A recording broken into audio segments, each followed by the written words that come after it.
vistazo. Ella comparte con nosotros algunos reportajes que elabora para la sección de sostenibilidad de la revista, y también esto se ha convertido en un espacio que cada 15 días tenemos nosotros en Nuestra Lupa y que disfrutamos mucho, sobre todo por las diferentes propuestas y temáticas que se abordan. Hoy vamos a hablar sobre Saberes del Ceibo. Tiene que ver con impulsar la educación de calidad y rescatar la lengua materna de un pueblo ubicado en Sucumbíos. Nicole, bienvenida. Clarita, ¿cómo estás? Es un gusto poder estar acá nuevamente. Después de algún tiempo, ¿no? Pasaron muchas cosas, el evento de sostenibilidad, que Jorge estuvo aquí también hablando, y bueno, retomamos nuestra programación regular, por así decirlo. Exactamente. Y bueno, hoy en este espacio vamos a conocer a Icofán a través tuyo. ¿Dónde está ubicado y cuáles son las características de este lugar? Icofán, ellos viven en la Amazonía ecuatoriana, en Sucumbíos principalmente. Tienen una población de 1.500 personas y son un pueblo que siempre ha vivido en armonía con la naturaleza. De hecho, son muy reconocidos por su contribución a la conservación del ecosistema amazónico, con la gran explotación petrolera que inició en 1960. Han liderado varios movimientos de resistencia a esta extracción de crudo, ¿no? Y hasta hace unos años subsistían principalmente de la agricultura, de lo que les daba la tierra, pero principalmente la agricultura de ellos se enfoca mucho en yuca, papa, cebolla, zanahoria y otros cultivos muy similares. Bien, gracias. ¿Dónde exactamente está ubicado? En Sucumbíos, en Dureno. Muy bien. Entonces, ahora hablemos de esta comunidad. ¿Cómo se podría decir que se caracterizan los Cofán? Ellos, como te comentaba, respetan mucho a la naturaleza. Otra característica súper importante es que son parte de las 14 nacionalidades y 18 pueblos indígenas que tenemos registrados acá en Ecuador, y ellos son uno de los que tienen su propia lengua, el Angay. Su cultura, de hecho, es muy oral y es muy poco escrito, no hay casi escritos de ellos. Entonces, como no hay estos escritos, tienen un problema bastante fuerte, que es que si las personas que saben hablar esta lengua se mueren, el Angay se muere también. Entonces, bajo esto es que va el hilo de la conversación de hoy, ¿no? De la lengua ancestral de ellos. Claro, eso me parece muy interesante, hablar sobre la supervivencia de la lengua, que finalmente tendría que ver con la supervivencia de su comunidad, de la cultura de su comunidad. Pero entendamos entonces, de esa necesidad de preservar su lengua, ¿cómo surge Saberes del Ceibo? ¿En qué consiste? Saberes del Ceibo es un programa justamente que recupera no solo la lengua, sino los conocimientos ancestrales, los valores y las costumbres incluso de esta cultura Icofán. El nombre del programa se da en honor a un ceibo muy grande que está en el centro de Dureno, que es donde ellos están ubicados. Esta comunidad principalmente está en las orillas del río Aguarico, en Sucumbíos, como les había contado. Para los Cofán, este ceibo que está ahí en la comunidad es sagrado y representa la sabiduría, porque creen que ahí están los espíritus de los sabios fallecidos y que cuidan a todo el pueblo.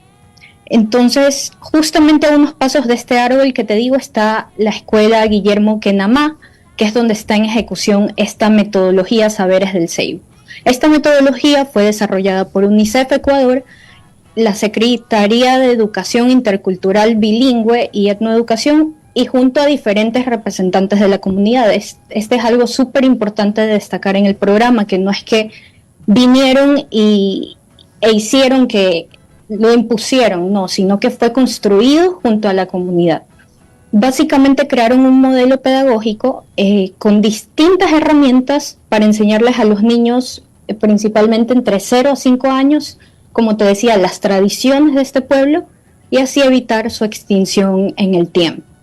Algo que leía en tu reportaje es que uno de las dificultades es que los textos que existen de educación en todo el país hablan de realidades que son muy ajenas a ellos, a esta comunidad.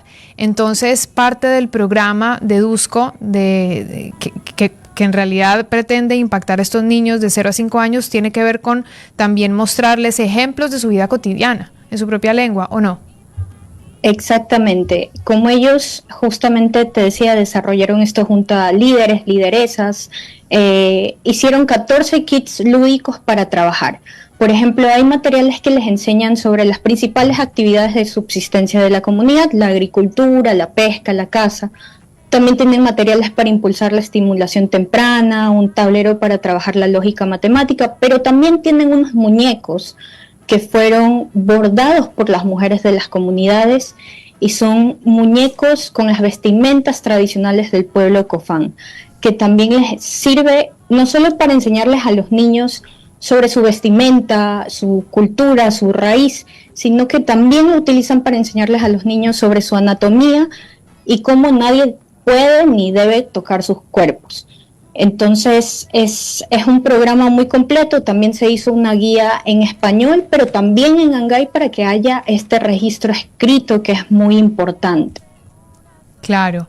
Ahora, tú mencionaste que hay 14 nacionalidades y 18 pueblos indígenas en el país.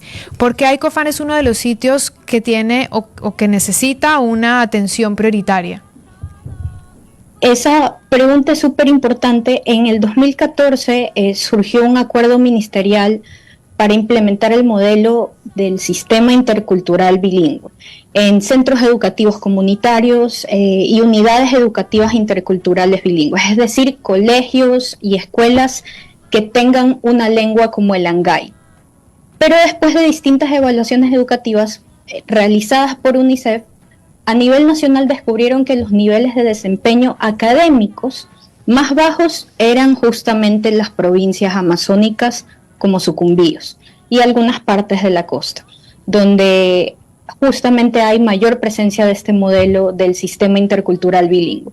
Por eso es que se pensó este programa directamente para un pueblo de la Amazonía y después de varios análisis decidieron hacerlo con los Aycofán. Ok, y en este tiempo, ¿cómo ha sido el proceso y qué cambios positivos se han visto hasta ahora? El impacto quizá más notorio es lo que tú dices, que resolvió un problema que lo tenemos a nivel nacional, fue que los materiales educativos, es decir, libros, imágenes, ilustraciones, son universalizados. ¿Y qué quiere decir esto? Que encuentras a imágenes de personas quizá blancas o blancas, sí, mestizas, donde los niños indígenas no se sienten representados porque ellos no se ven así. Entonces esto es un problema que lo tenemos a nivel nacional y tampoco son temas o son ilustraciones o son libros que se adapten al contexto y realidad de su entorno, que en este caso es un entorno natural, ellos viven en armonía con la naturaleza. Como los niños no se sienten representados en estos textos o en los juegos que utilizan en los colegios, el desarrollo educativo no puede completarse con satisfacción. Entonces este es uno de los impactos, por así decirlo, más notorios del programa, que todos estos recursos que han desarrollado han permitido que estos niños se sientan identificados y tengan esta experiencia educativa completa porque ya entienden de mejor manera lo que se está tratando de enseñarles. Y además, otro impacto también es que muchas veces hay otros programas que quizás se desarrolla la metodología, se desarrolla una guía, pero los profesores dicen, ok, tenemos los parámetros, pero ¿con qué trabajamos?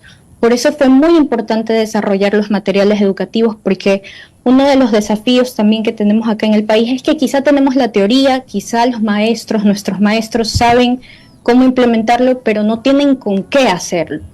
Y eso es una de las cosas que querían lograr, uno de los objetivos, ¿no?, de esta iniciativa.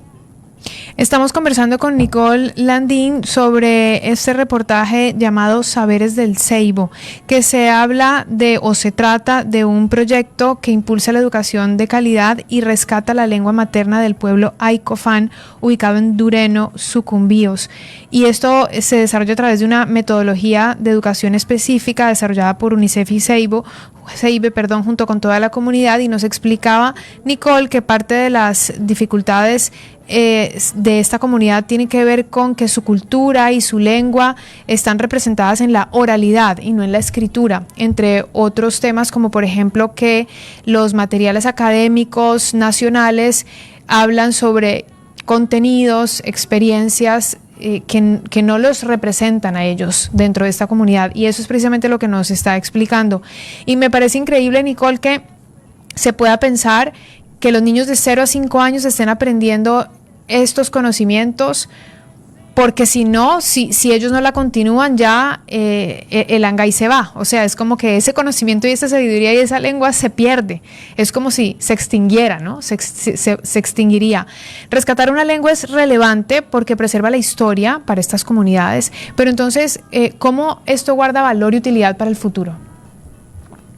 A través de la lengua, estas comunidades, como bien dices, no solo preservan su historia, sino que pueden transmitir sus conocimientos. Conocimientos ancestrales sobre temas de salud, la naturaleza que les rodea, sus valores, e incluso si nos ponemos a hablar uno de los ejes de la sostenibilidad, podríamos tocar temas de resiliencia climática, porque los sabios de estas comunidades tienen ya muchísima experiencia, muchísimos años que han visto lo que funciona, no funciona con sus cultivos, sobre los cambios de clima y demás.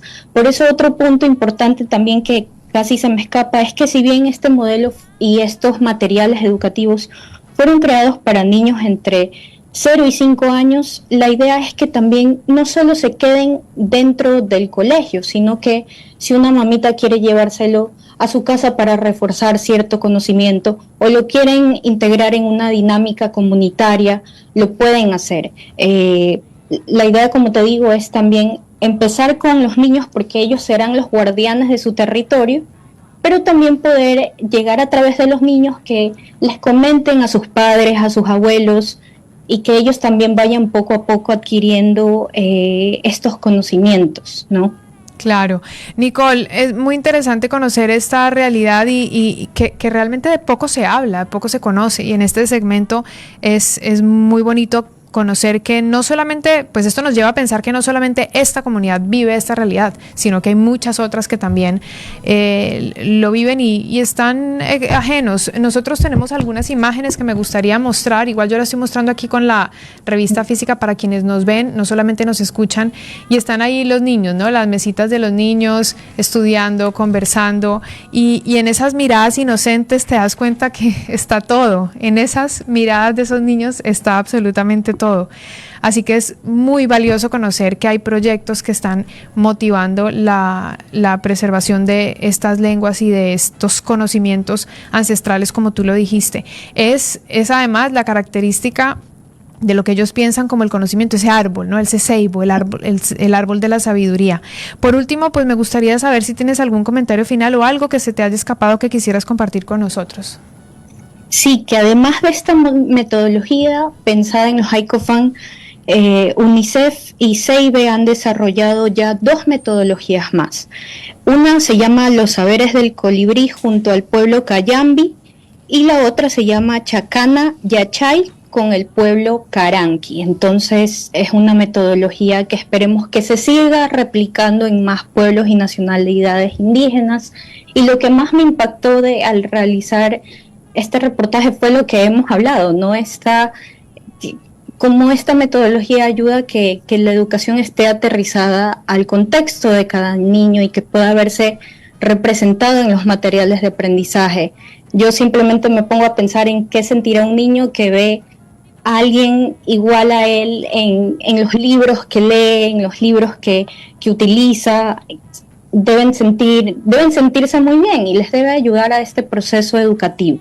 Y otra cosa también es que, creo que lo dije, pero lo repito, es que toda esta metodología, todo este programa es desarrollado con los pueblos y nacionalidades indígenas porque quieren que la lengua y los valores se transmitan de una manera respetuosa y no que sea las entidades gubernamentales o las organizaciones que vengan y lo impongan, no, sino que sea algo elaborado con ellos.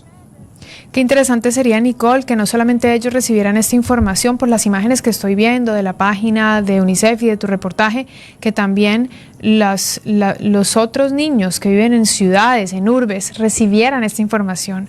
Porque mira que ellos aprenden de cómo respetar su entorno, pero nos falta a nosotros, entonces ese aprendizaje también, de cómo conocer que existen estas comunidades pequeñas pero tan valiosas de conocimientos y de respeto con su espacio y con su biodiversidad. Nicole, muchísimas gracias. Gracias por estar aquí hoy y nos encontramos la próxima semana porque tenemos un tema más.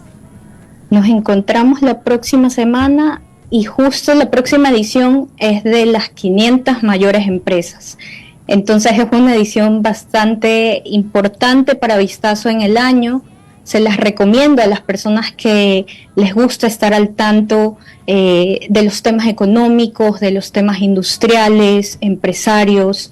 Es un análisis completo que recoge todo el ejercicio económico del año pasado, pero sin dejar a un lado nuestras secciones como sostenibilidad, país, salud, gente y cultura y demás. Muchísimas gracias a Nicole Landín, colega y periodista. Ella ha compartido con nosotros este proyecto de educación a través de su reportaje Saberes del Ceibo.